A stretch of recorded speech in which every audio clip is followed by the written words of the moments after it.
The fluorescent lights in the courthouse hallway buzzed like dying insects, casting a sickly yellow glow over everything they touched. I pressed my back against the cold concrete wall, trying to make myself smaller, invisible. A skill I'd perfected over the 3 years I'd spent married to Marcus Webb. The manila folder in my hands trembled, pages of hastily printed documents threatening to spill onto the scuffed linoleum floor. Around me, people moved with purpose. Lawyers in expensive suits, their shoes clicking confidently against the floor, couples whispering urgently with their legal representatives, clerks rushing between courtrooms with arms full of files. I had none of that. No lawyer. No support system. No one. The smell of burnt coffee drifted from a nearby vending machine, mixing with the antiseptic scent of industrial cleaner and the faint mustiness of old law books. My stomach churned, empty except for the anxiety that had taken up permanent residence there. I'd sold my mother's wedding ring, the only thing of value I'd managed to hide from Marcus, just to cover this month's rent for the tiny studio apartment I'd fled to 6 months ago. There was nothing left for a lawyer. Barely anything left for food. Well, well, well. The voice slithered down the hallway before I saw him. Marcus. If it isn't my darling wife. I forced myself to look up, to meet those pale blue eyes that had once seemed kind, before I'd learned what lived behind them. He stood 15 feet away, flanked by a man in a charcoal gray suit, who could only be his attorney. Marcus looked good. He always did. Expensive navy suit, perfectly styled dark hair, that smile that had fooled me into thinking I was safe. Behind them, I caught a glimpse of her. Veronica. Blonde, polished, already wearing what looked like an engagement ring, despite the fact that Marcus and I weren't even divorced yet. Marcus. My voice came out smaller than I'd intended. I cleared my throat, straightened my spine. I was wearing my only decent outfit, a simple black dress I'd bought at a thrift store, paired with shoes that pinched my toes, but looked professional enough. Next to Veronica's designer ensemble, I might as well have been wearing rags. He moved closer, and I caught the scent of his cologne. Cedar and something sharp that used to make me feel protected, but now only made my skin crawl. His lawyer hung back, checking his phone with the bored expression of someone who'd seen 1,000 divorce cases and knew exactly how this one would end. I have to admit, Marcus said, loud enough that several people in the hallway turned to look. I'm almost impressed you showed up. Where's your lawyer, sweetheart? Or did you finally realize you can't afford one? Heat crept up my neck, flooding my cheeks. I'm representing myself. His laugh was sharp, cutting. Oh, this is going to be entertaining. David, he gestured to his attorney, is one of the best divorce lawyers in the state. Yale educated, 20 years of experience. And you. What? You watched some legal dramas on TV? Did some Google searches? I know my rights, I said, hating how defensive I sounded. How small. Your rights? Marcus stepped even closer, invading my space the way he always had, using his height to intimidate. Let me tell you about your rights, Claire. You get nothing. The prenup you signed? The one my lawyer is going to waive in front of the judge. Make sure of that. You walked away from our marriage, abandoned the marital home. You'll be lucky if I don't sue you for the money you stole from our joint account. I didn't steal anything. That was my money too. I earned... You earned? He cut me off, his voice dripping with contempt. You worked part-time at a bookstore, Claire. I paid for everything. The house, the cars, the vacations, every piece of clothing on your ungrateful back. And this is how you repay me, by dragging me to court. I wanted to scream that I'd left, because I'd been afraid. Because his temper had gotten worse. Because the night he'd put his hand around my throat and squeezed until black dots danced in my vision, I'd realized I was either going to leave or end up in a morgue. But we were in public, and Marcus was good at public. He saved his monsters for private moments. The prenup is ironclad. David, the lawyer, spoke up for the first time, his tone bored and matter-of-fact. I've reviewed it personally. Mrs. Webb signed it of her own free will, with full disclosure of Mr. Webb's assets. She's entitled to nothing in this divorce. I was 22, I whispered. I didn't understand what I was signing. Ignorance isn't a defense, David replied, already turning away. Judge Morrison doesn't tolerate people wasting the court's time. I suggest you withdraw your petition and save yourself the embarrassment. Marcus leaned in, his breath hot against my ear. You should have stayed, Claire. You were safe with me. Now look at you. Broke, alone, about to be humiliated in front of a courtroom full of people. Was it worth it? Was your pride worth this? My hands clenched around the folder, nails digging into the cheap cardboard. I wanted to run. Every instinct screamed at me to turn and bolt down that hallway, out of this building, away from Marcus and his smug smile and the future that was about to crush me. But I'd run before. Run from my dying mother's hospital room because I couldn't watch her fade. Run from my childhood home because the memories hurt too much. Run straight into Marcus's arms because he'd seemed like salvation. I was done running. I'll see you in court, I said quietly. Marcus's expression hardened. Yes, you will, and everyone there will watch you lose. He walked away, Veronica linking her arm through his, the two of them looking like they'd stepped out of a magazine spread. David followed, already on his phone, probably discussing his next case because this one was such a sure thing. I sagged against the wall, letting out a shaky breath. My eyes burned with unshed tears, but I refused to let them fall. Not here. Not where Marcus might see. Divorce court, 3rd floor, a clerk called out, propping open a nearby courtroom door. Judge Morrison presiding. All parties for the 10 o'clock docket. Please proceed inside. My legs felt like water, but I forced them to move. One step, then another. The courtroom doors loomed ahead, heavy oak that had probably witnessed 1,000 people's worst days. I joined the stream of people filing inside, finding a seat in the gallery near the back. The courtroom was exactly what I'd expected from the movies. Wood paneling, an American flag hanging limply in the corner, rows of benches that reminded me uncomfortably of church pews. The judge's bench stood elevated at the front, imposing and empty. Marcus and his legal team sat at one of the 2 tables near the front, looking perfectly at ease. I clutched my folder and tried to remember everything I'd rehearsed, all the arguments I'd practiced in my bathroom mirror at 3 a.m. when sleep refused to come. The room filled slowly, other couples with their attorneys, a few court reporters, some people who looked like they were here to observe for law school or boredom. I felt exposed, sitting alone while everyone else seemed to have backup, support, someone who knew what the hell they were doing. The door at the back of the courtroom opened again. I didn't look up at first, too focused on trying to calm my racing heart. But something changed in the air, a shift. The quiet conversations around me stuttered and stopped. Even Marcus turned in his seat, his expression morphing from smug confidence to something else. Something I'd never seen on his face before. Confusion. And underneath it, a thread of fear. I lifted my eyes and felt my breath catch. 3 men had entered the courtroom. No, not just men. The 2 flanking the doorway were massive, built like professional bodyguards, wearing dark suits that couldn't quite hide the bulk of their frames. Their eyes scanned the room with the kind of awareness that screamed security detail, military training, danger. But it was the man between them who commanded every particle of attention in that room. He moved like liquid shadow, each step deliberate and controlled. His suit was black, not the standard lawyer black, but something darker, richer, like it had been woven from midnight itself. It fit him perfectly, custom-tailored to a body that suggested both power and grace. Dark hair, touched with silver at the temples, swept back from a face that could have been carved from marble. Sharp cheekbones, a jaw that looked like it could cut glass, and eyes. Even from across the room, I could see them. Dark, bottomless, ancient.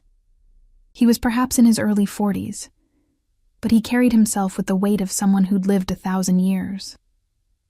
Power radiated from him like heat from a fire, not the borrowed power of money or position, but something fundamental, something earned in blood and shadow. The whispers started immediately. Is that... It can't be. What's he doing here? The man's gaze swept the courtroom with casual dominance, assessing, cataloging, dismissing. His expression revealed nothing, no emotion, no humanity. Just a cold calculation that made my skin prickle with awareness. One of his guards held a leather briefcase that probably cost more than my car had before Marcus had forced me to sign it over to him. And then, impossibly, those dark eyes found mine. The world contracted to that single point of connection. His gaze locked onto me with the precision of a predator spotting prey, and I couldn't breathe, couldn't move, couldn't do anything but stare back. Something flickered in those depths. Recognition? No. That was impossible. I'd never seen this man before in my life. I would have remembered. You didn't forget a man like this. Time stretched, suspended in amber. Then he moved, and it was toward me. His guards shifted with him, a choreographed dance they'd performed 1,000 times. People in the gallery actually leaned back as he passed, like his presence alone was enough to push them away. The air around him carried the scent of expensive cologne, something with notes of leather and smoke and spice, mixed with something else, something darker that I couldn't name. Marcus had half risen from his seat, his face pale. David, the lawyer, looked like he'd seen a ghost. The man stopped at my row. This close, he was even more overwhelming. Easily over 6 feet, broad-shouldered, with a presence that made the air feel thicker. His eyes, now that I could see them properly, weren't just dark. They were obsidian. Flecks of what might have been gold caught the fluorescent light, giving them an almost predatory gleam. Mrs. Webb. His voice was deep, measured, with the faintest trace of an accent I couldn't place. European, maybe. Eastern. It rolled through the room like distant thunder. My name in his mouth sounded like a secret. My voice cracked. I swallowed hard. Yes? One corner of his mouth lifted in what might have been a smile on someone else. On him, it looked like a promise of violence. I believe you're in need of legal representation. The courtroom had gone completely silent. Even the clerk who'd been shuffling papers had frozen, staring. How did you... The words tangled on my tongue. Nothing made sense. Who was this man?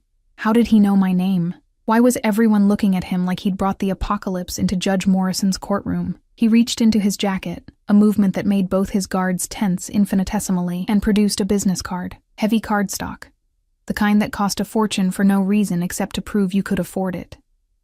He held it out to me between 2 fingers.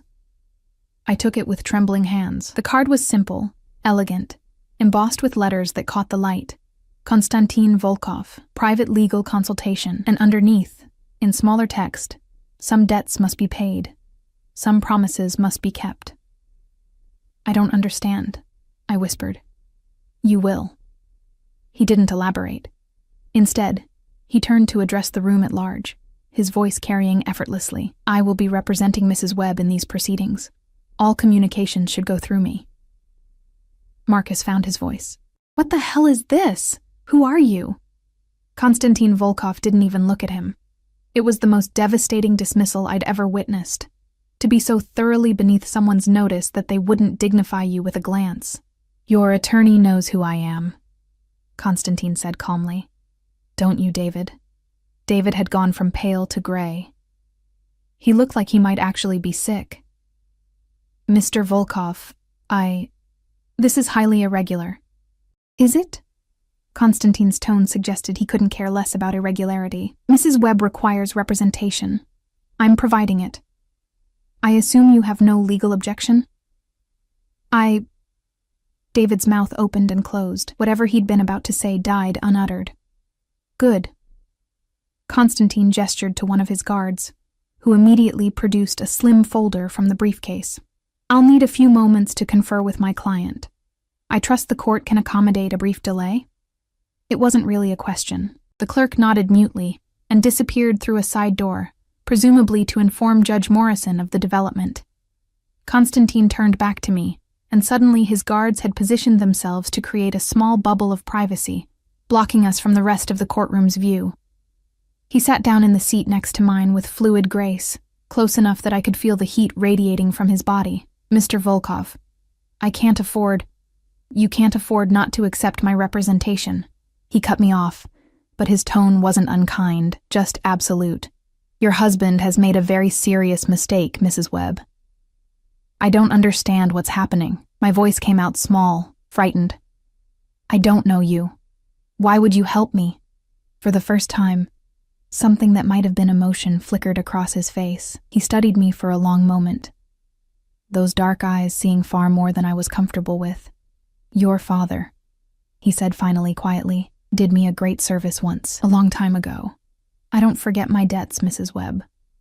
And I certainly don't abandon the daughter of a man who saved my life to the mercy of... He glanced toward Marcus with barely concealed contempt. That. My father. The words hit me like a physical blow. My father died when I was 7. Yes. Something ancient and sad moved in his eyes. I know. I'm sorry I couldn't be there. I was... elsewhere. But I made him a promise before he died. And I keep my promises. What promise? Constantine reached out, and before I could flinch away, his hand covered mine where it gripped the armrest. His touch was warm, solid, absolutely certain. That if his daughter ever needed protection, I would provide it. Always, no matter what. The courtroom door opened. All rise. The clerk called out. The Honorable Judge Morrison presiding. Constantine stood, releasing my hand, and I felt the loss of his warmth like a physical thing. He offered me his hand to help me up, and I took it, letting him pull me to my feet. As Judge Morrison entered and took her seat, Constantine leaned down to whisper in my ear, his breath stirring my hair. Trust me, Claire. By the time we're done here, your husband will wish he'd never heard your name. And despite everything, despite my confusion and fear and the sheer impossibility of this entire situation, I believed him. Judge Morrison was a woman in her late 50s, with steel gray hair pulled into a severe bun and glasses that perched on her nose like a bird of prey. She surveyed her courtroom with the expression of someone who'd seen every trick, every lie, every desperate gambit that desperate people could conjure. Her gaze lingered on Constantine for a fraction longer than anyone else, and I saw something I didn't expect, recognition, followed immediately by wariness. Everyone knew who this man was. Everyone except me. Counsel, please approach and state your appearances for the record, Judge Morrison said, her voice crisp and professional, but I caught the slight tension in her shoulders. David stood immediately, buttoning his suit jacket with practiced ease. David Fitzgerald for the petitioner. Marcus Webb, Your Honor. Constantine rose with that same liquid grace, and somehow the simple act of standing commanded more attention than David's entire presentation. Constantine Volkov for the respondent. Claire Webb, Your Honor. Judge Morrison's eyebrows lifted almost imperceptibly. Mr. Volkov, I wasn't aware you practiced family law. I practice whatever law my clients require, Your Honor. His tone was respectful but firm, leaving no room for challenge. I've submitted my appearance paperwork with the clerk. Everything is in order. She studied him for another moment, then nodded. Very well. Mr. Fitzgerald, I believe you filed the petition. Please proceed. David launched into his opening statement with the confidence of a man who'd already won. He painted Marcus as the perfect husband, successful, generous, devoted, who'd been blindsided when his ungrateful wife abandoned their marriage. He emphasized the prenuptial agreement, waving the document like a battle flag, detailing how I'd signed it willingly, with full disclosure, and how it clearly stated I was entitled to nothing from Marcus's considerable assets. I sat at the respondent's table. Constantine had guided me there with a hand at the small of my back, a touch that somehow felt both protective and possessive, and tried not to let David's words carve me into smaller and smaller pieces. He made me sound like a gold digger, a woman who'd married for money and then tried to take even more when she'd failed to appreciate what she had. Through it all, Constantine sat perfectly still beside me, his hands folded on the table, his expression revealing nothing, but I could feel the coiled tension in him, like a great cat waiting to spring. One of his guards had positioned himself near the courtroom door, the other near the gallery, watching. Always watching. Marcus sat at the petitioner's table looking smug, occasionally whispering to Veronica, who'd taken a seat directly behind him in the gallery. She looked at me with barely concealed contempt, her perfectly manicured hand resting possessively on Marcus's shoulder whenever she got the chance. In conclusion, Your Honor, David said, This is a straightforward case. The prenuptial agreement is valid and enforceable. Mrs. Webb is attempting to contest it based on nothing more than buyer's remorse. We ask that the court enforce the agreement as written and grant Mr. Webb his petition for divorce with no financial obligation to the respondent. He sat down with the satisfied air of someone who'd just delivered a closing argument in a slam-dunk case. Judge Morrison turned to our table. Mr. Volkov? Constantine stood, and the temperature in the room seemed to drop 5 degrees. He didn't rush to the podium. He moved with deliberate slowness, giving everyone time to feel the weight of his presence. When he finally turned to face the judge, his hands were relaxed at his sides, his posture perfect. "Your Honor," he began, his voice carrying effortlessly through the courtroom, "my colleague has presented a very tidy narrative. Unfortunately for him, it bears little resemblance to the truth." David shifted in his seat, his confidence flickering. "The prenuptial agreement, Mr. Fitzgerald is so eager to enforce was signed by my client when she was 22 years old, grieving the recent loss of her mother, and presented to her less than 48 hours before her wedding." Constantine pulled a document from the folder his guard had handed him. "I have here the original timeline, including emails from Mr. Webb's previous attorney, noting that the timing was less than ideal, but that Mr. Webb insisted on proceeding." He placed the document on the judge's bench with a decisive motion. "My client was told that if she didn't sign, the wedding would be canceled. She was emotionally vulnerable, financially dependent, and desperate not to lose what she believed was her only source of stability after her mother's death. That, Your Honor, is duress, and contracts signed under duress are not enforceable." David shot to his feet. "Objection! There's no evidence of duress. Mrs. Webb had the opportunity to consult her own attorney, did she?" Constantine's voice cut through the objection like a blade through silk. He turned to face David directly, and I saw the other lawyer actually take a step back. "According to the records, my client was told she could have an attorney review the document. What she wasn't told is that Mr. Webb's attorney had already contacted the only family law attorney in her small hometown and convinced him not to take her case due to a conflict of interest that, curiously, no one can now seem to identify." He produced another document. "I have the phone records showing multiple calls between Mr. Webb's previous counsel and attorney Robert Morrison, no relation to Your Honor, in the 3 days before the wedding. I also have a signed affidavit from Mr. Sen Morrison admitting that he declined to meet with Claire Webb at David Fitzgerald's request, though at the time he was told it was to avoid complications, not because of any legitimate conflict." The judge's expression had shifted from neutral to interested. She took the document Constantine offered, scanning it quickly. Marcus had gone pale. He leaned over to whisper urgently to David, who looked like he wanted to melt into his chair. "Furthermore," Constantine continued, turning back to Judge Morrison, "the prenuptial agreement itself contains several provisions that are unconscionable under state law. It strips my client of any right to marital property, despite the fact that she contributed to the household and supported Mr. Webb's career advancement during their marriage. It contains a clause requiring her to waive all rights to spousal support, even in cases of domestic violence." He paused, letting that last phrase hang in the air. "Domestic violence?" Judge Morrison's tone sharpened. "Mr. Volkov, are you alleging abuse?" "I'm stating facts, Your Honor." Constantine's voice remained calm, controlled. "I have medical records showing that Mrs. Webb visited the emergency room twice during her marriage. Once for a fall down the stairs that resulted in bruised ribs, once for a kitchen accident that left her with a concussion and a fractured wrist." He placed photographs on the judge's bench. I recognized them, realized with a sickening jolt that somehow he'd obtained my medical files. The pictures showed my injuries in stark, clinical detail. The bruises that had taken weeks to fade, the way my left eye had swollen shut, the purple and yellow staining my ribs like paint. I'd told the doctors I was clumsy. They'd looked at me with knowing eyes, but written down what I said because that's what victims do. We protect our abusers until we can't anymore. I also have testimony from neighbors who reported hearing screaming from the Webb residence on multiple occasions. Police were called twice, though no charges were filed because Mrs. Webb was too frightened to press them. Marcus was on his feet. "This is slander. I never—" "Sit down, Mr. Webb," Judge Morrison said sharply. You'll have your chance to respond, but I could see it in her face now. The shift. The reassessment. She was looking at Marcus differently, and he knew it.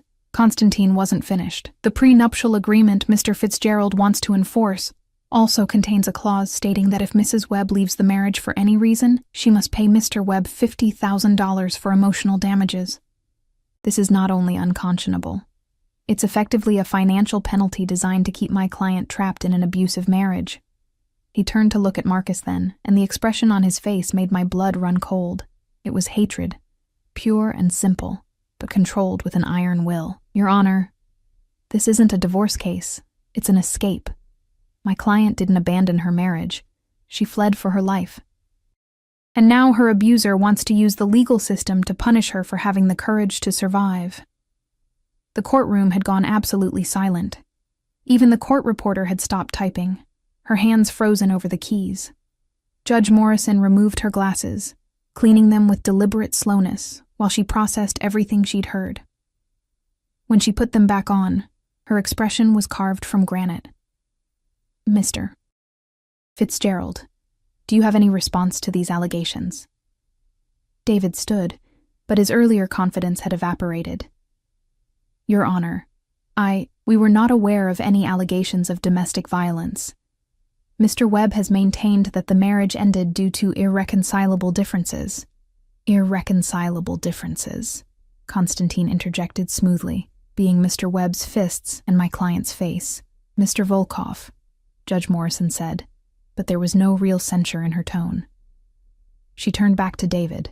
I'm inclined to agree with counsel that this prenuptial agreement is deeply problematic. The timing, the lack of independent counsel, the unconscionable provisions. Any one of these would give me pause. Together, they paint a picture of a document designed not to protect assets, but to control a vulnerable young woman. Marcus's face had gone from pale to red. This is bullshit. She's lying. Mr. Webb, I will hold you in contempt if you speak again without being recognized. Judge Morrison's voice cracked like a whip. She turned to David. Does your client have any evidence to refute the medical records, the police reports, or the witness statements? David shuffled through his papers, but I could see the answer in his slumped shoulders. We would need time to review. Time, Mr. Webb was not willing to give my client when he had her served with divorce papers at her place of employment, in front of her colleagues, designed to maximize her humiliation, Constantine added. Time he was not willing to give when he froze their joint bank accounts, leaving her with no access to money she had earned. Time he was not willing to give when he had building security bar her from retrieving her personal belongings from their apartment. Each statement was a hammer blow, and I watched Marcus crumple under them. Veronica had removed her hand from his shoulder, shifting slightly away, as if his guilt might be contagious. Judge Morrison gathered her papers. I'm going to take a 30-minute recess to review these documents more thoroughly. When we return, I'll hear testimony from both parties. Mr. Webb, I strongly suggest you consult with your attorney about the wisdom of proceeding with this petition as filed. She stood, and everyone rose automatically as she exited through the door behind her bench. The moment she was gone, the courtroom erupted in whispers. Marcus rounded on David, hissing something I couldn't hear. Veronica looked like she was reconsidering every life choice that had led her to this moment. Constantine's guards maintained their positions, stone-faced and vigilant, and Constantine turned to me. Come, he said quietly, gesturing toward a door marked conference room. We need to talk. I followed him on trembling legs, his guards creating a path through the gallery. People stared, not just at him, but at me now too. The woman who'd walked in alone and terrified, and was now under the protection of whoever this man really was. The conference room was small, sterile, with a table and 4 chairs. Constantine held the door for me, then closed it behind us, leaving his guards outside. Suddenly we were alone, and the space felt even smaller with him in it. How did you get those records? My voice came out shaky. The medical files, the police reports, those are private. I have resources. He didn't elaborate. He pulled out a chair for me, waiting until I sat before taking the seat across from me. Claire, I need you to understand something. This is just the beginning. The beginning of what? The truth. He leaned forward, his dark eyes intense. "Your husband is not just an abusive man with money. He's connected to people who make him look like a saint. People I've had dealings with in the past." A chill ran down my spine. What kind of dealings? The kind that ensure I know exactly who Marcus Webb really is. His jaw tightened. 3 years ago, he was involved in a money laundering scheme with an organization I have a complicated history with. He used his position at his firm to move dirty money. When the deal went south, he blamed one of their associates, a young man named Alexei Petrov. The name meant nothing to me, but the way Konstantin said it, with barely suppressed rage, told me everything I needed to know. Alexei was 24. He had a wife, a baby daughter. Because of your husband's lies, because of his cowardice, Alexei was killed. His family was left with nothing. Konstantin's hands had formed fists on the table. I've been watching Marcus Webb ever since, waiting for the right moment to make him pay for what he did. And I'm that moment? The words came out bitter, sharp. You're not here to help me. You're here to get revenge on Marcus. I'm here to do both. His voice was firm, absolute. You needed help. I needed justice. This way, everyone gets what they deserve. I wanted to be angry. I wanted to feel used, manipulated. But as I looked at this powerful, dangerous man who'd walked into that courtroom like he owned it, who'd dismantled Marcus's perfect case in minutes, who'd spoken about my injuries with a barely controlled fury that suggested he'd like nothing more than to make Marcus feel every bit of pain he'd inflicted on me, I couldn't muster outrage. What happens now? I asked quietly. Now, Marcus realizes he's made a catastrophic mistake. Now, he understands that you're not alone anymore. That you have protection he can't fight, resources he can't match, and someone who knows every dirty secret he's tried to bury. Konstantin reached across the table, his hand covering mine again. Now, Claire, you win. And Marcus Webb learns what it means to be powerless. His touch was warm, solid, grounding. I turned my hand over, palm to palm with his, and felt something shift between us. Something dangerous and complicated and absolutely terrifying. "Why did my father save your life?" I whispered. A ghost of a smile touched his lips. "That's a story for another time. But I will tell you this. He was a good man, a brave man, and he loved you more than anything in this world. The last thing he asked me was to watch over you if anything ever happened to him. But you didn't. I didn't mean it as an accusation, just a statement of fact. I couldn't find you." Pain flickered across his features. "You disappeared after your mother died. Changed your name when you married. By the time I located you, you were already married to that monster.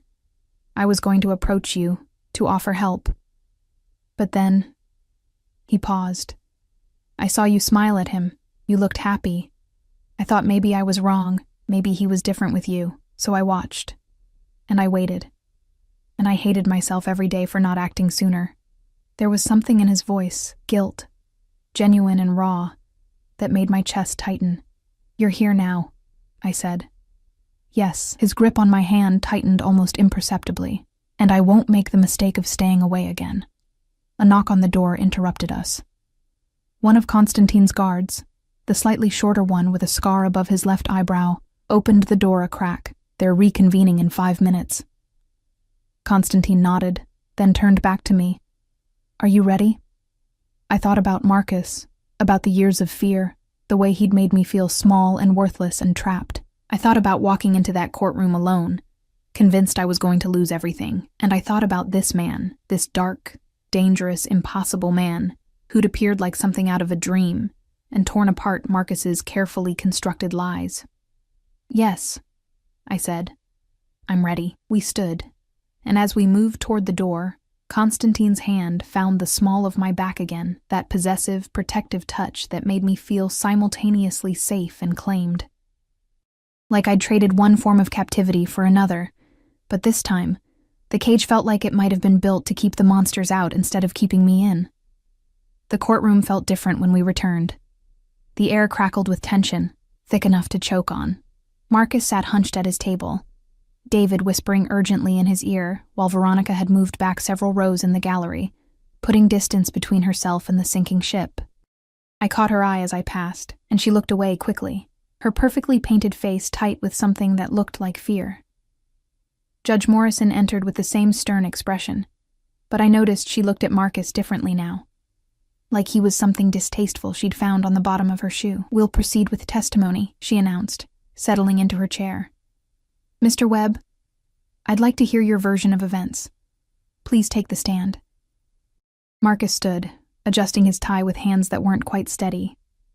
He crossed to the witness box, was sworn in, and sat down with manufactured confidence. But I'd lived with him for 3 years. I knew his tells, the way his left eye twitched when he was cornered, the slight tremor in his jaw when he was preparing to lie. David led him through what should have been a sympathetic narrative.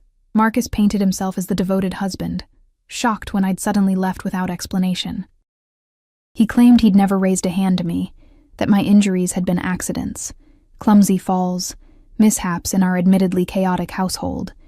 His voice was smooth, practiced, the same voice he'd used to convince me to marry him, to sign that prenup, to believe that the bruises were my own fault. "Mr. Webb," David said, "did you ever prevent your wife from leaving the marriage?" "Never. I loved Claire. I wanted her to be happy. When she left, I was devastated." He looked directly at me, his eyes pleading. "I still love her. This divorce isn't what I want, it's what she insisted on. I'm only trying to protect my assets. Assets I built long before we met. It was a good performance. It might have even worked if Constantine hadn't systematically demolished his credibility before we'd even started." Judge Morrison looked unimpressed. "Mr. Volkov, your witness." Constantine rose, and I watched Marcus's facade crack. Just slightly. Just enough. "Mr. Webb," Constantine began, his voice deceptively mild. "You testified that you never prevented your wife from leaving. Is that correct?" "Yes." "And yet you had the locks changed on your apartment the day after she left, didn't you?" Marcus shifted. "For security purposes. Security." Constantine pulled out yet another document. "Where did he get all of these?" "According to the building's security logs, you also had Claire Webb's name removed from the approved resident list, had her key fob deactivated, and left instructions with the doorman that she was not to be allowed entry under any circumstances. Does that sound like the actions of a man who wanted his wife to come home?" I was hurt. Angry. I wasn't thinking clearly. "No, you were thinking very clearly. You were ensuring she couldn't retrieve any of her belongings without a police escort." Constantine moved closer to the witness box, each step deliberate. "You froze the joint bank accounts, leaving her with exactly $147 to her name. You canceled her credit cards. You even called her employer and suggested they terminate her, didn't you?" "That's not— I have the phone records, Mr. Webb." "A 12-minute call from your cell phone to the manager of Brighton Books on the day after your wife left. What were you discussing if not her employment?" Marcus's face had gone red. I was concerned about her mental state. I thought she might be having a breakdown. How considerate. Constantine's tone could have frozen fire. "Let's talk about her mental state. You testified that her injuries were accidents, clumsy falls. Let me read from the medical report from her emergency room visit on March 15th. He produced a paper, holding it up. "Multiple contusions on the upper arms consistent with gripping, bruising around the throat." The attending physician noted, and I quote, "Injuries consistent with manual strangulation. That's quite a fall, Mr. Webb. She bruises easily. I told you she's clumsy. She told the doctor you choked her until she lost consciousness." Constantine's voice cut through Marcus's stammering. "The only reason charges weren't filed is because she was too terrified to press them. Terrified of you." David was on his feet. "Your Honor, this is speculation." "It's in the medical record, Your Honor," Constantine said calmly. "The doctor's notes indicate Mrs. Webb disclosed the cause of her injuries, but refused to file a police report due to fear of retaliation." Judge Morrison's expression had gone cold. "Overruled. Continue, Mr. Volkov." Constantine turned back to Marcus. "Let's discuss Alexei Petrov." The color drained from Marcus's face so quickly I thought he might pass out. David's head snapped up, his eyes wide. "I don't know who that is," Marcus said. but his voice had gone thin, reedy. No?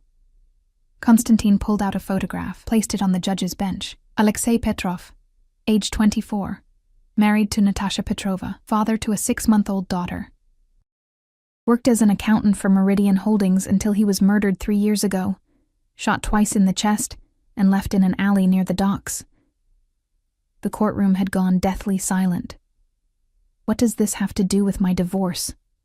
Marcus's voice cracked. Everything, Konstantin said softly, dangerously. Because Alexei Petrov worked with you, didn't he? On a very specific project involving the movement of funds that weren't quite legitimate?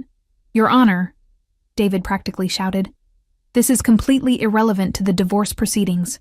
On the contrary, Konstantin said, never taking his eyes off Marcus. It's extremely relevant. It establishes Mr. Webb's character. It shows the court exactly what kind of man we're dealing with. A man who will lie, cheat, and destroy anyone who gets in his way. Marcus gripped the sides of the witness box, his knuckles white. I had nothing to do with what happened to Petrov. Nothing.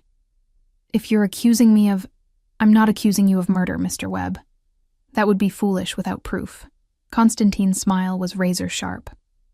I'm simply noting that you were the last person to see Alexei Petrov alive, according to witness statements. That you had a very heated argument with him the day before his death, and that after he was killed, you were promoted to senior vice president and given a substantial bonus. Coincidence. Marcus spat. You can't prove anything. Perhaps not in a criminal court. Not yet. Konstantin let that hang in the air. But in this courtroom, I don't need to prove murder. I only need to prove that you're a violent, manipulative man who has built his life on lies and intimidation. And I believe I've done that quite effectively. Judge Morrison was watching the exchange with sharp attention. I could see her mind working, reassessing everything she thought she knew about this case. Konstantin returned to our table, sat down, and said quietly, No further questions. David tried to salvage things on redirect, but the damage was done. Marcus's testimony had gone from confident to desperate, and everyone in that courtroom could see it. When he finally stepped down, he looked 10 years older, his expensive suit hanging on him like a costume that no longer fit. Mrs. Webb, Judge Morrison said, I'd like to hear from you. My legs felt like water as I stood. Konstantin's hand brushed mine as I passed. A brief touch, barely there, but it steadied me. I walked to the witness box, was sworn in, and sat down facing the courtroom, facing Marcus, who stared at me with something between hatred and desperation. David stood to question me, but his heart clearly wasn't in it anymore. He asked perfunctory questions about the marriage, about why I'd left, trying to paint me as unstable or vindictive. I answered honestly, my voice growing stronger with each question. Yes, I'd left suddenly, because I was afraid. Yes, I'd taken money from our joint account, because it was my money too, earned from my job, and I needed it to survive. Yes, I wanted a divorce, because I deserved to be free. When Konstantin stood to question me, his approach was gentle, coaxing out details I'd been too ashamed to share. The first time Marcus had hit me, a slap across the face when I'd burned dinner, followed immediately by tears and apologies and promises it would never happen again. The way the violence had escalated slowly. So gradually I'd barely noticed until I was trapped. The night he'd put his hands around my throat, and I'd seen my death in his eyes. Why didn't you leave sooner? Konstantin asked, his voice soft. Because I had nowhere to go, I whispered. No money, no family, no friends. He'd isolated me from everyone. And because part of me still believed him when he said he loved me, that he'd change, that I was the problem. And what changed? I looked at Marcus, really looked at him, and saw him for what he was, not the charming man who'd swept me off my feet, not the husband I desperately wanted him to be, just a small, cruel man who'd built his power on making others feel weak. I realized that if I stayed, I would die, I said. Either he would kill me, or I would stop being a person entirely. So I chose to live. Konstantin nodded slowly. No further questions, Your Honor. When I returned to my seat, my hands were shaking. but it was different now. Not fear. Something closer to relief, like lancing a wound and finally letting the poison out. Judge Morrison took off her glasses, setting them on her desk with deliberate care. I've heard enough. I'm prepared to rule. The courtroom held its collective breath. First, regarding the prenuptial agreement, I find it unconscionable and unenforceable. The circumstances under which it was signed, the lack of independent counsel, and the punitive provisions all support this conclusion. The agreement is hereby declared invalid. Marcus made a sound like he'd been punched. Second, regarding the division of assets, I'm awarding Mrs. Webb 50% of all marital property, including the apartment, vehicles, and Mr. Webb's retirement accounts. She's also entitled to spousal support in the amount of $5,000 per month for a period of 5 years, to allow her to reestablish her independence.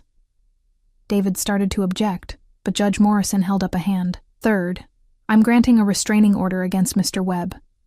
He is not to contact Mrs.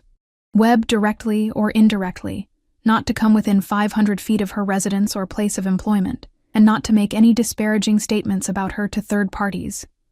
Violation of this order will result in immediate arrest. She looked directly at Marcus, and her expression was carved from ice. Mr. Webb, I want to be very clear. You came into my courtroom expecting to intimidate and financially destroy a vulnerable woman. Instead, you've exposed yourself as exactly the kind of person who makes me grateful I chose this profession. If I ever see you in my courtroom again, it had better be because you're facing criminal charges. Do you understand? Marcus nodded mutely, his face ashen. Court is adjourned. She brought down her gavel with a decisive crack. The courtroom erupted in whispers. I sat frozen, unable to process what had just happened. I'd won. Not just won. I'd destroyed him. Everything he'd tried to take from me, everything he'd used to control me, it was gone. He had nothing left. Constantine's hand found mine under the table, squeezing gently. Congratulations, Claire. I turned to look at him, this dark, dangerous man who'd appeared out of nowhere and changed everything. Thank you. Doesn't seem adequate. Thank you isn't necessary. His thumb traced circles on my palm, a gesture that felt far more intimate than it should. I told you. I keep my promises. Marcus stormed past our table, David hurrying after him, trying to calm him down. Veronica had already disappeared, probably calculating how quickly she could distance herself from this disaster. People were staring at us, at me, with a mixture of sympathy and curiosity, and in some cases, fear. Because I wasn't just Claire Webb anymore, the woman who'd walked in alone and terrified.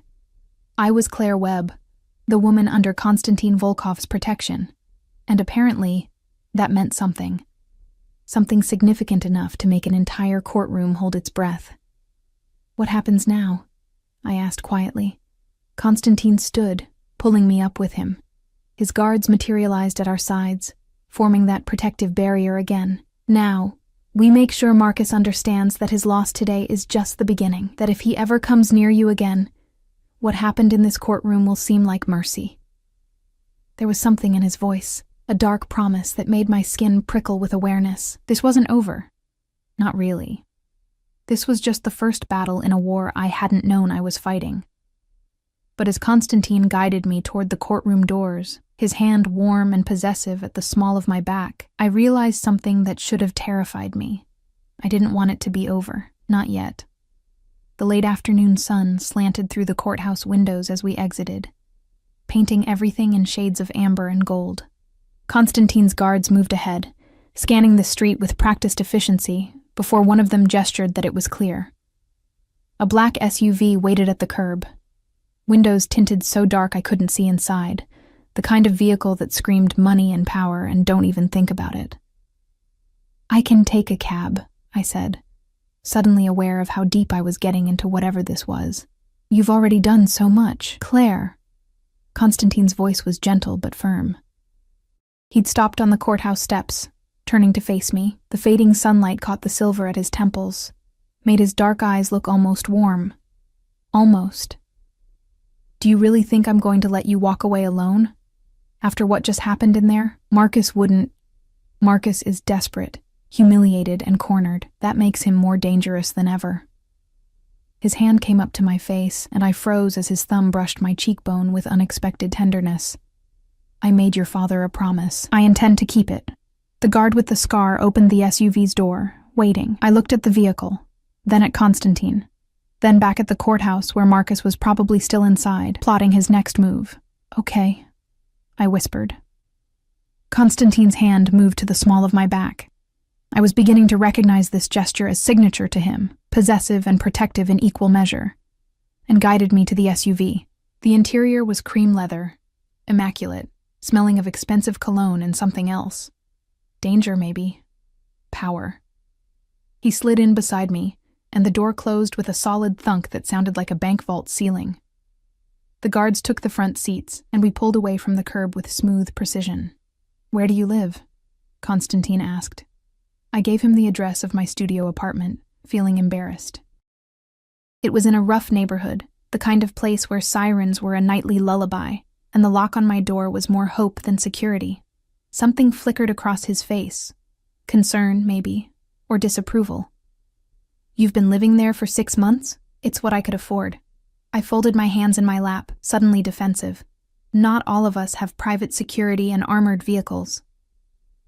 No. He studied me for a long moment. But you do now. I don't understand. I told you, Claire. I protect what's mine.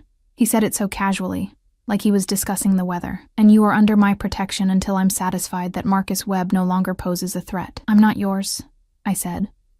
But the words came out uncertain. His smile was slow, dangerous. Aren't you?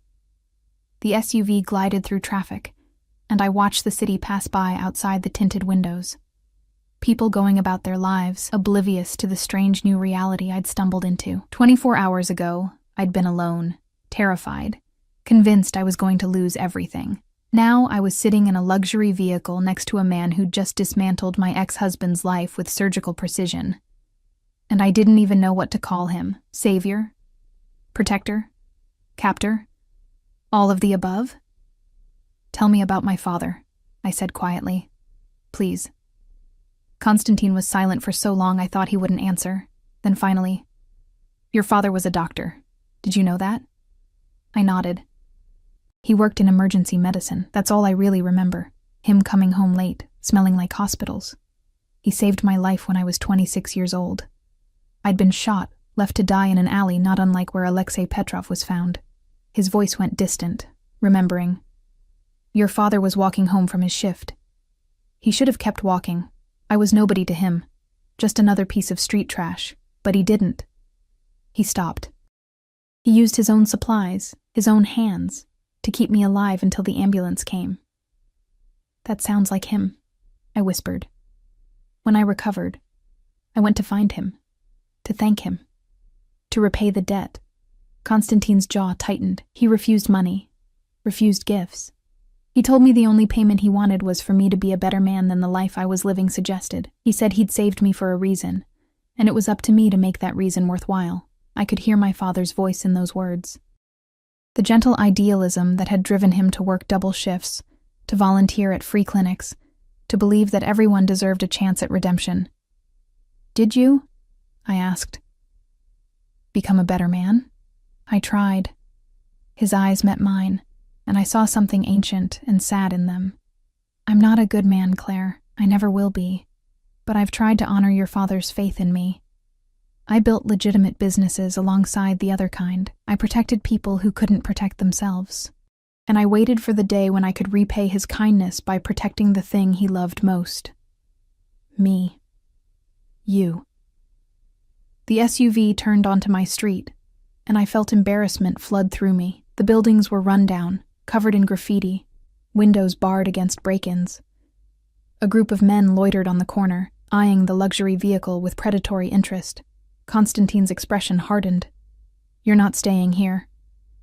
I don't have anywhere else. You do now. He pulled out his phone, typed something quickly. I have a property downtown. Secure building doorman, 24-hour security. You'll move in tonight. I can't accept that. It's not a request, Claire. His voice had gone cold, commanding. "Look around. This neighborhood isn't safe for anyone, let alone a woman alone who just made a powerful enemy. Marcus knows where you live. Do you really think he's going to accept what happened today? Do you think he's just going to let you walk away?" Fear prickled down my spine. He was right, and I knew it. Marcus was vindictive when he was losing, when he'd been completely destroyed in public, had everything he valued stripped away. He would be dangerous. "I'll pay you back," I said. "The spousal support. I don't want your money." Constantine's hand found mine again. That touch that was becoming familiar. "I want you safe. That's all."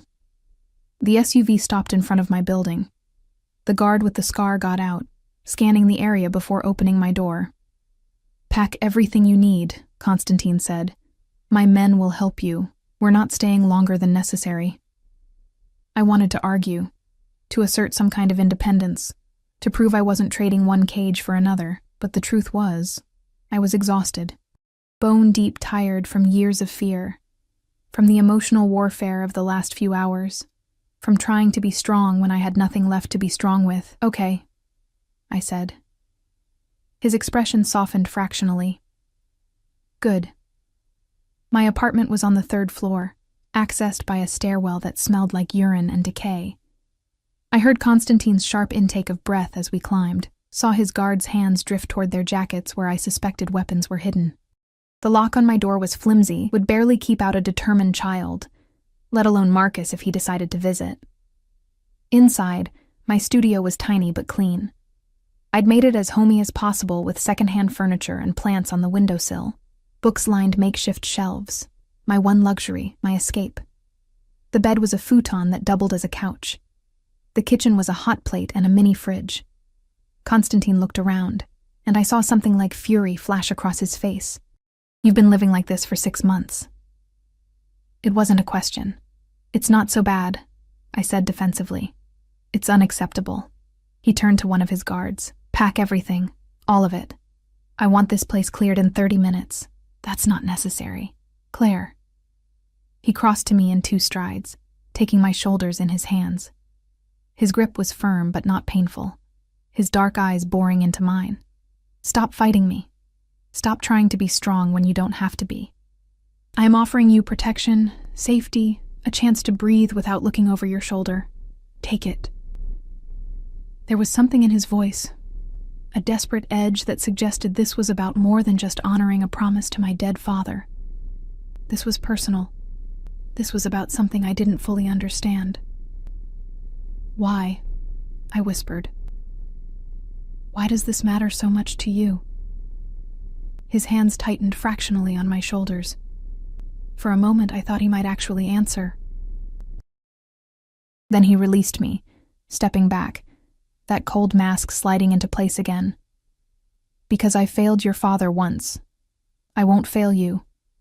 He gestured to my belongings. "Pack. We're leaving." The next 30 minutes passed in a blur. Constantine's guards were efficient, packing my clothes, my books, my few personal items with surprising care. They worked in silence, communicating through glances and subtle gestures, a choreographed dance they'd performed countless times.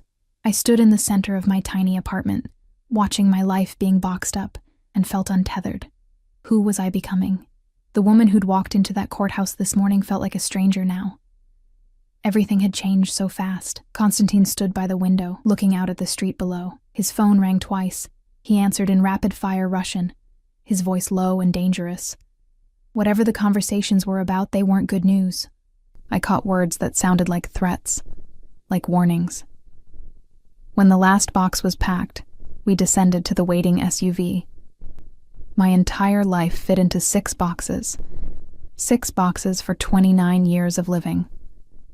The drive downtown took 20 minutes. The new building was in a completely different world. Sleek glass and steel. A doorman in an actual uniform. Security cameras covering every angle. The lobby had marble floors and modern art on the walls. People here looked different, confident, polished, like they'd never known what it meant to be afraid. Constantine's penthouse was on the 32nd floor. The elevator required a key card to access it, and opened directly into the apartment. I stepped out into a space that was easily 10 times the size of my studio. All exposed brick and floor-to-ceiling windows offering a panoramic view of the city. "This is too much," I breathed. "This is the guest suite," Constantine said. "My actual residence is upstairs.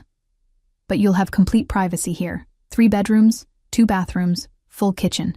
The building has 24-hour security, and my men will be posted on this floor." I turned to look at him. "You're not staying here?" "No, I have business to attend to." He checked his watch. "Expensive, probably worth more than I'd earned in a year at the bookstore. But I'll be back tomorrow to check on you. In the meantime, if you need anything at all, call this number."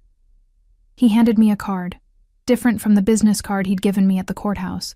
This one had only a phone number, embossed in silver. "What kind of business?" I asked.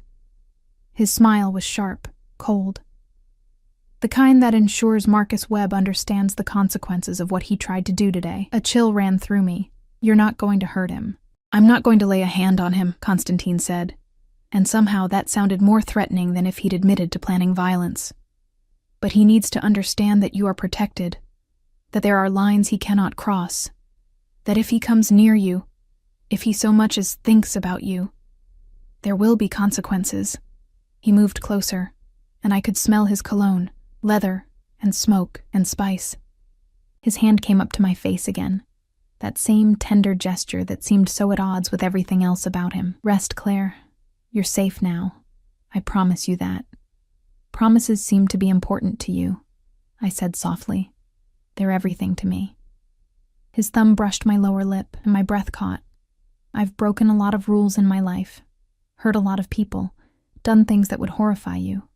But I have never broken a promise. Not once. And I won't start with you." Then he was gone, his guards following, the elevator doors closing with a soft chime that sounded like finality. I stood alone in the enormous apartment, surrounded by luxury I'd never dreamed of, and felt more confused than ever. I should be celebrating. I'd won. I was free. Marcus couldn't touch me anymore, but freedom was supposed to feel different than this. Lighter. Less complicated.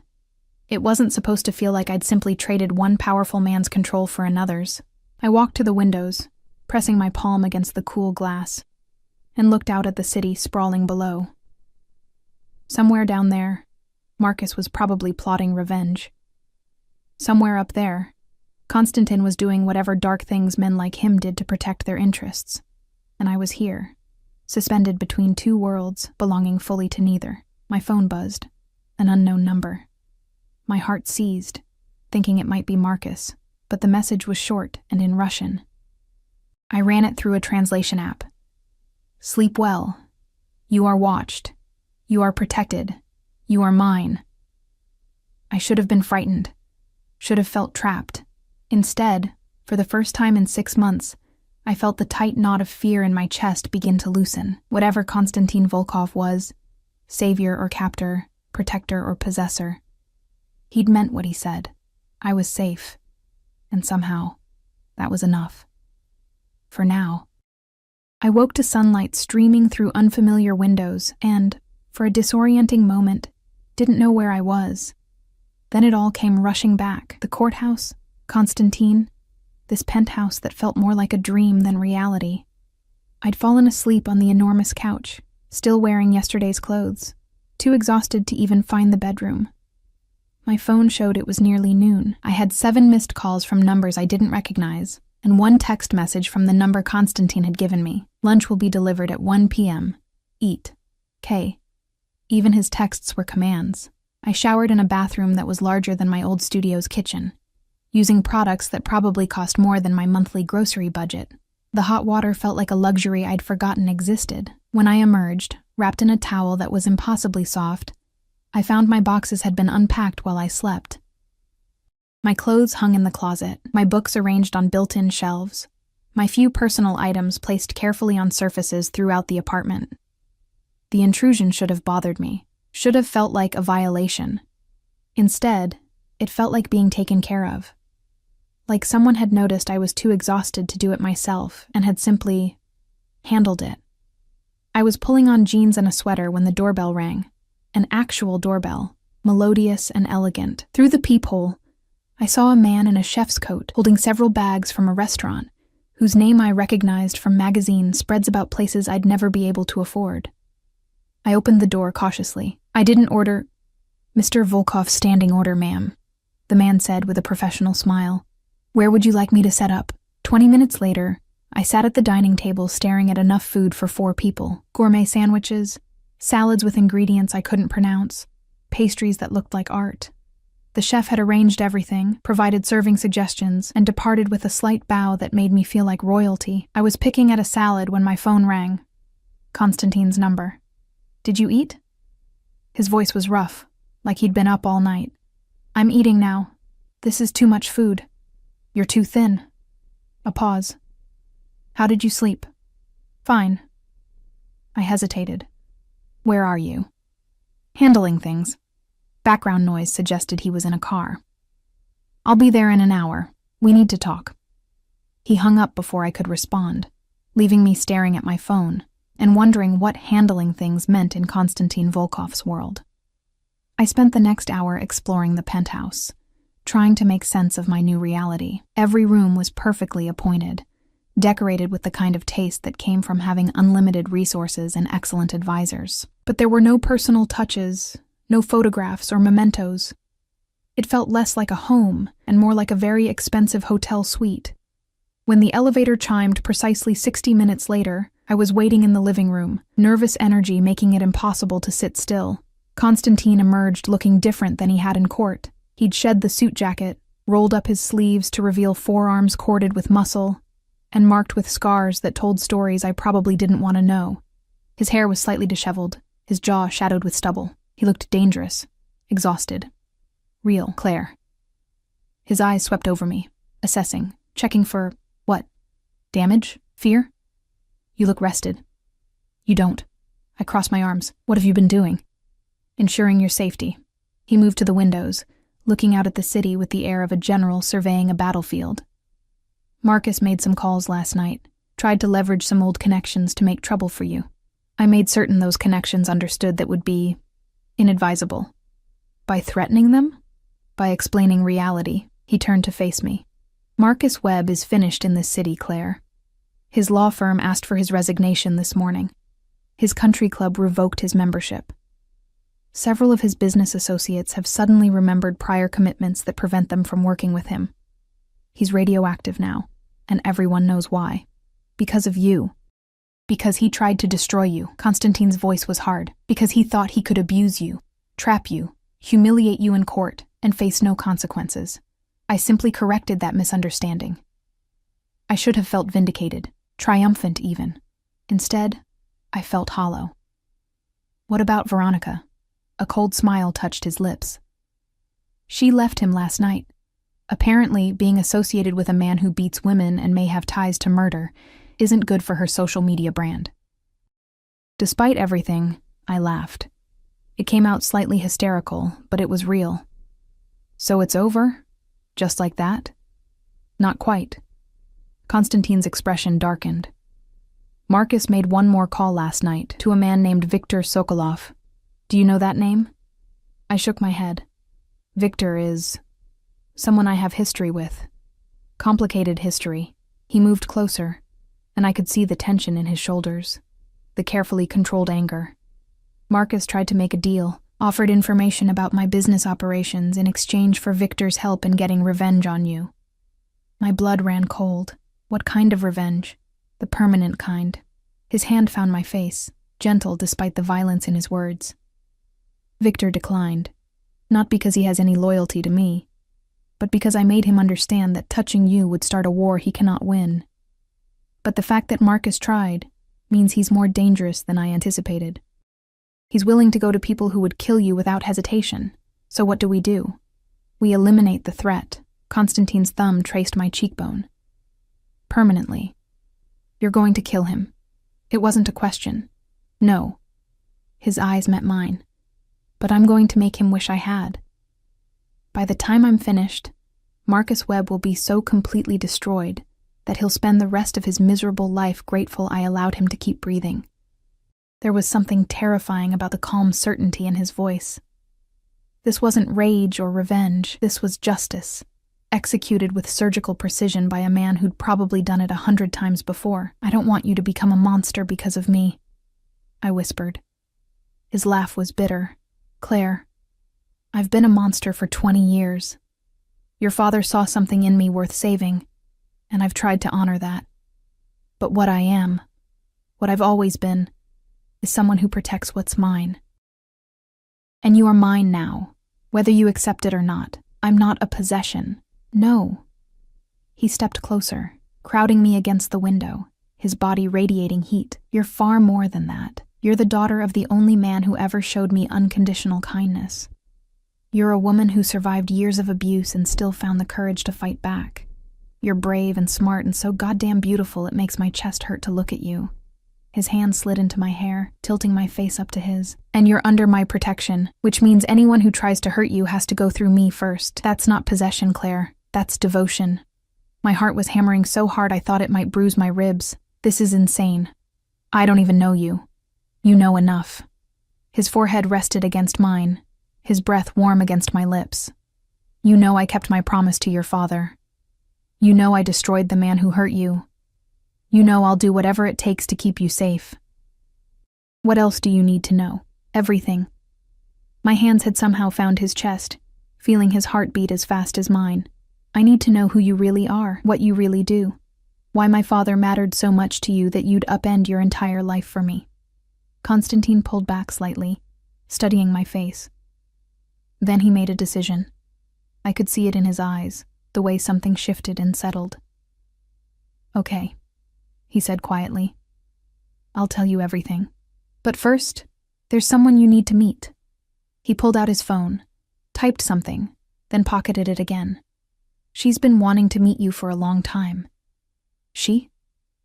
The elevator chimed. Constantine moved to stand beside me. His hand finding the small of my back in that gesture I was learning meant he was preparing for something significant. The doors opened, and a woman stepped out. She was perhaps 30, with dark hair pulled into a simple ponytail and the kind of quiet beauty that came from strength rather than artifice. She carried a baby, maybe 6 months old, with dark curls and enormous brown eyes. "Claire Webb," Constantine said formally. "This is Natasha Petrova and her daughter, Alexei." Understanding crashed over me like a wave. "Alexei Petrov's wife," Natasha nodded, her eyes shining with unshed tears.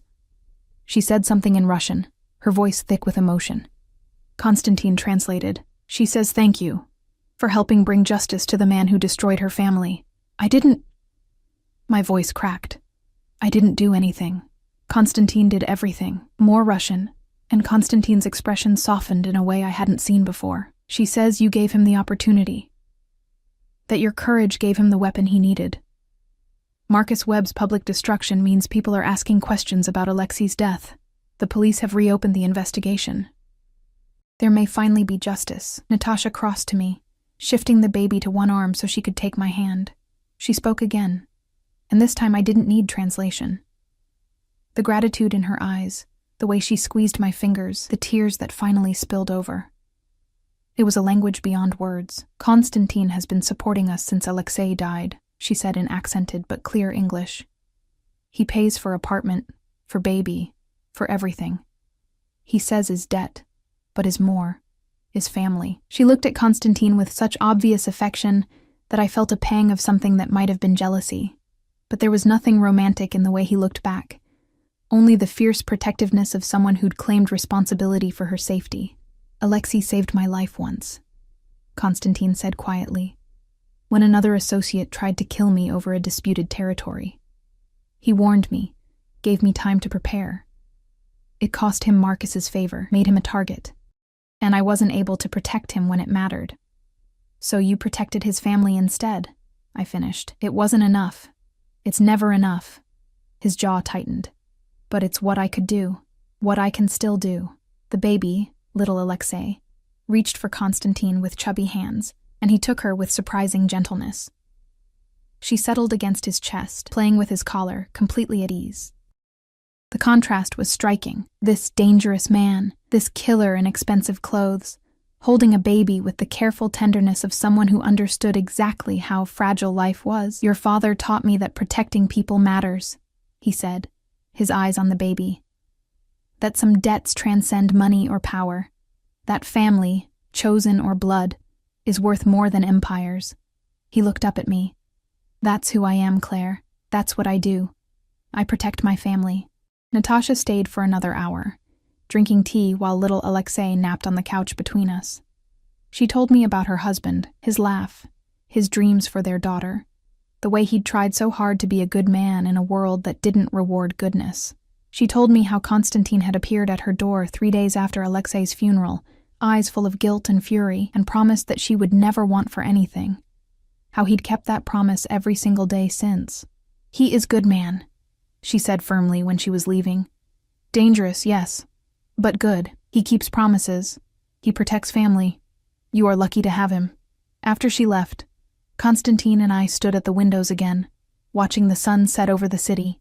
The silence between us felt different now, less uncertain, more aware. That's what you were doing last night, I said. Making sure Natasha and the baby were safe. Making sure Marcus couldn't use them as leverage. Among other things, he was close enough that I could feel his warmth.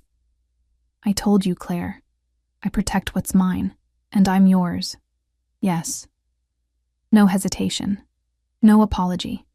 I turned to face him, studying this complicated, dangerous, surprisingly tender man who'd crashed into my life and changed everything. I'm not ready for whatever this is between us.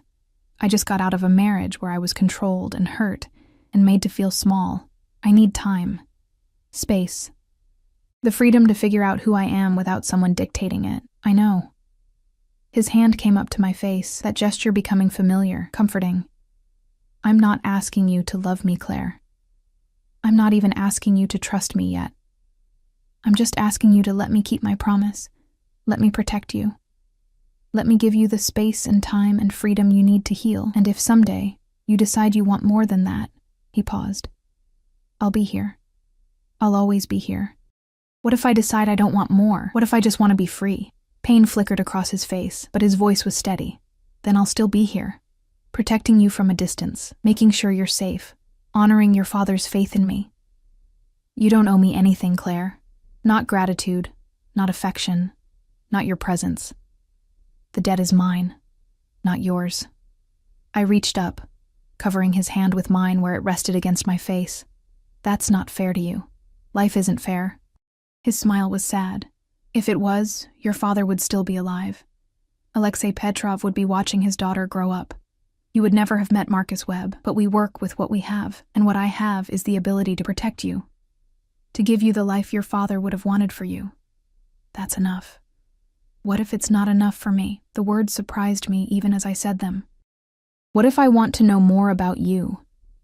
Want to understand why looking at you makes me feel safe and terrified at the same time? What if I want to explore whatever this is, even though it's too soon and too complicated and probably a terrible idea?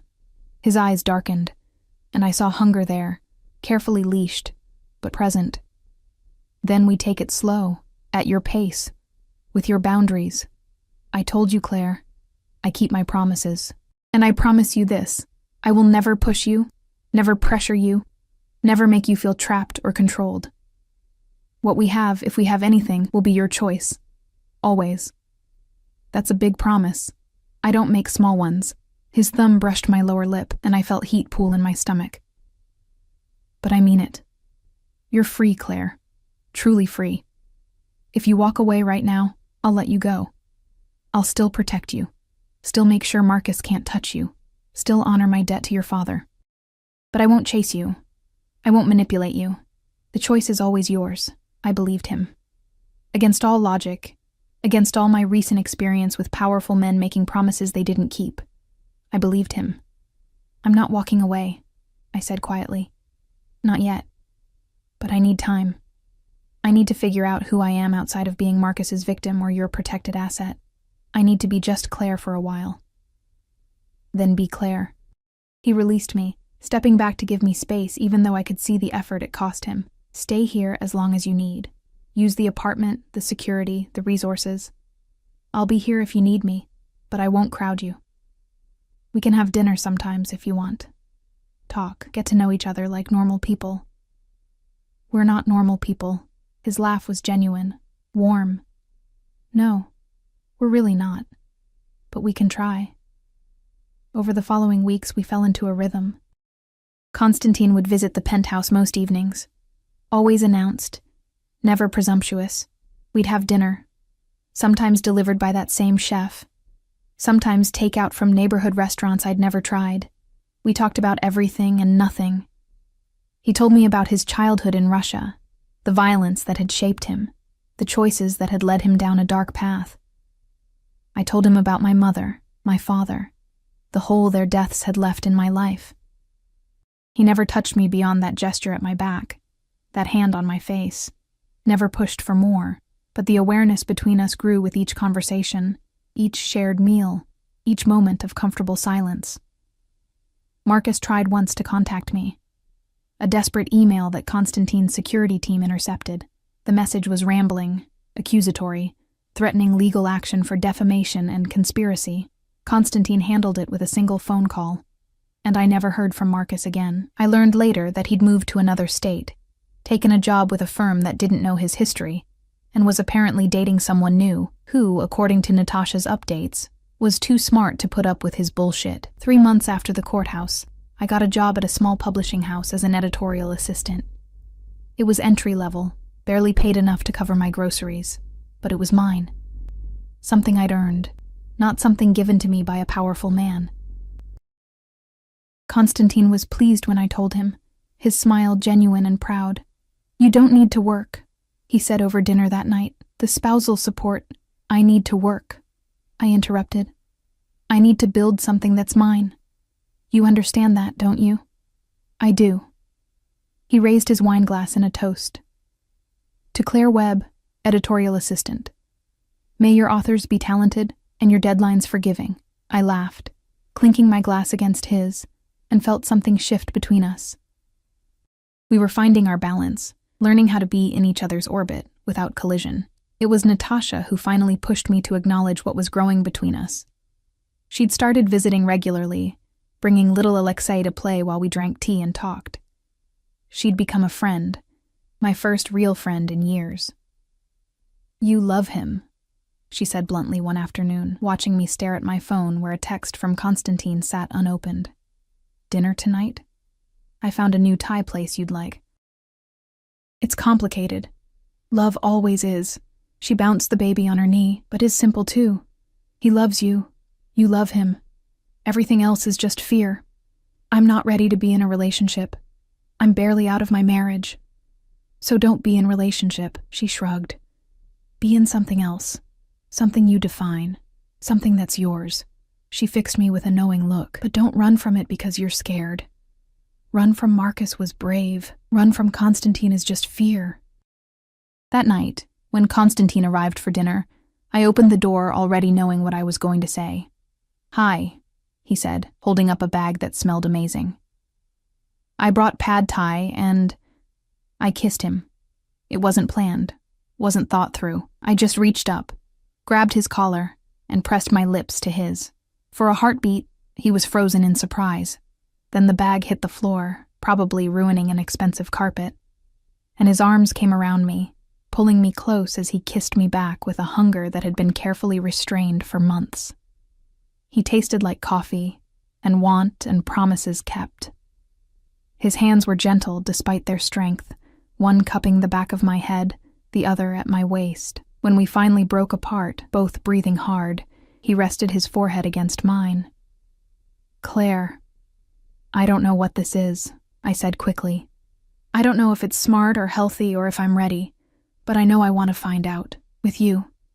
If you're willing to be patient with me, to let me set the pace, to understand that I might freak out sometimes." "Yes." He cut me off, his voice rough with emotion. "To all of it. Yes. I'm not promising forever. I'm not even promising tomorrow. I'm just promising to try. That's all I need." He kissed me again, softer this time, reverent. "That's everything." We ate cold pad thai on the couch, sitting too close, talking too little, just existing in the same space with this new thing between us acknowledged and real. His hand never left mine, his thumb tracing circles on my palm, a gesture that was becoming as familiar as breathing. "Your father would be happy," he said quietly, much later, when we were watching the city lights twinkle below. "To see you like this, safe, strong, free." "I think he'd like you," I replied. "Despite everything you are, everything you've done, he saw something worth saving in you. I think I'm starting to see it too. I'll spend every day trying to be worthy of that faith." He pulled me closer, and I let myself relax against him, feeling safe in a way I'd never thought I'd feel again. Yours and his. 6 months later, I moved my things out of the guest penthouse and into Constantine's apartment upstairs. Not because I had to, not because he demanded it, but because waking up without him felt wrong. Because his darkness balanced my light. Because sometimes, the most unexpected salvation comes from the most unlikely savior. Marcus Webb was eventually arrested on charges related to Alexei Petrov's murder. The investigation Constantine had pushed for had uncovered evidence that couldn't be ignored: emails, financial records, testimony from witnesses who'd been too afraid to speak before. He pled guilty to conspiracy and obstruction of justice, accepting a plea deal that gave him 10 years in prison. It wasn't enough. It would never be enough, but it was something. Natasha cried when I told her. Little Alexei, now over a year old and starting to walk, babbled happily, unaware that her father's murderer had finally faced consequences. "Thank you," Natasha said, hugging me tight. "Thank you for being brave, for letting Constantine help, for being family. Family." That's what we'd become. This strange collection of broken people held together by promises and protection and love earned in darkness. Constantine proposed on a Tuesday evening, nothing fancy or elaborate. We were cooking dinner together, or rather I was cooking while he watched, offering commentary and stealing tastes, when he suddenly pulled a ring from his pocket. "Marry me," he said simply. "Not because you owe me, not because you need my protection, but because I love you, and you love me, and life is too short and too uncertain to waste time pretending otherwise." The ring was beautiful, a sapphire surrounded by diamonds, unique and unexpected, just like us. "Yes," I said without hesitation this time. "Yes."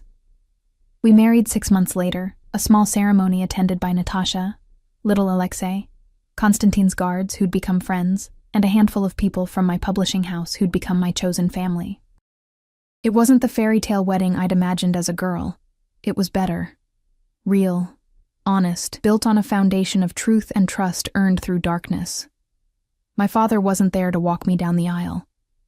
But I felt his presence anyway, in the promises being made, in the man who'd honored a debt long after it should have expired, in the second chance at happiness I'd found in the most unexpected place. Konstantin Volkov had promised my father he'd protect me. He'd kept that promise. But somewhere along the way, protection had become partnership. Obligation had become devotion, and the man who'd appeared in that courtroom like an avenging angel had become simply the man I loved, not despite who he was, but because of it. Because sometimes salvation wears a dark suit and comes with armed guards. Sometimes freedom looks like protection, and sometimes the best promises are the ones kept long after the person who asked for them is gone. I was Claire Volkov now, safe, strong, loved, and finally, blessedly, completely free.